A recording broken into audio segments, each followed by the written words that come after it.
There were dance shows, circus workshops and business meets.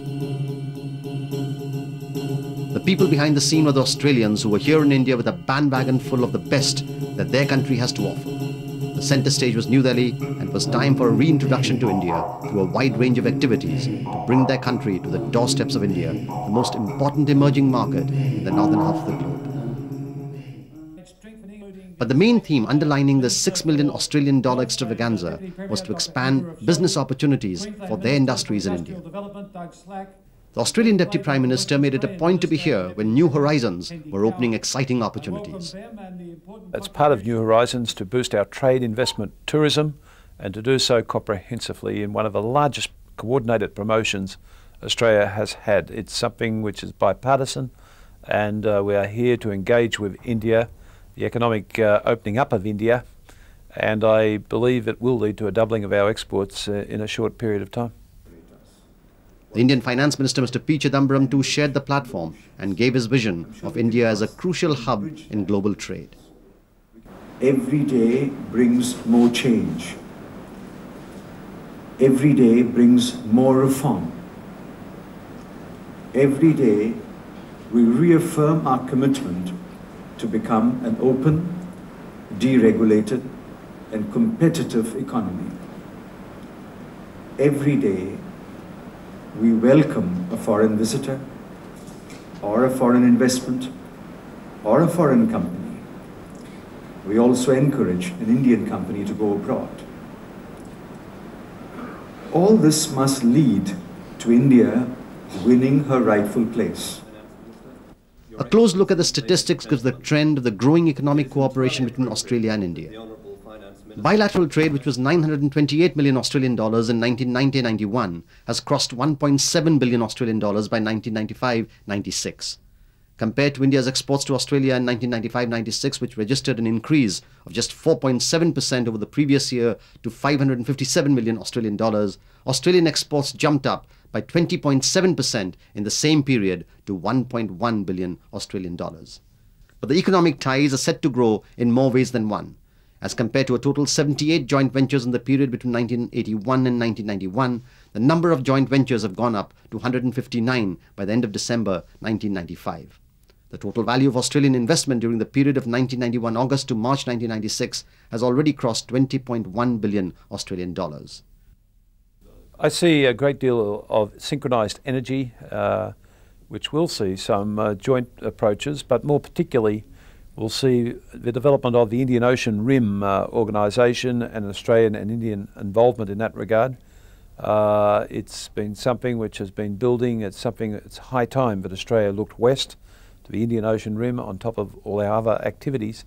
And I indicate today that Australia is committed to becoming a member formally of that organisation. There are many companies in Queensland, which is the state that I represent, that are unaware of the conditions in which they would operate in the commercial world in India, and naturally they'd need some assurance in respect to the legal system, the areas of tariffs, the areas of the regulations and getting permits, agreements between commercial entities in India and commercial joint ventures between Queensland companies. The Indian corporate sector too is upbeat on the prospect of Indo-Australian business relations. It has been growing quite rapidly.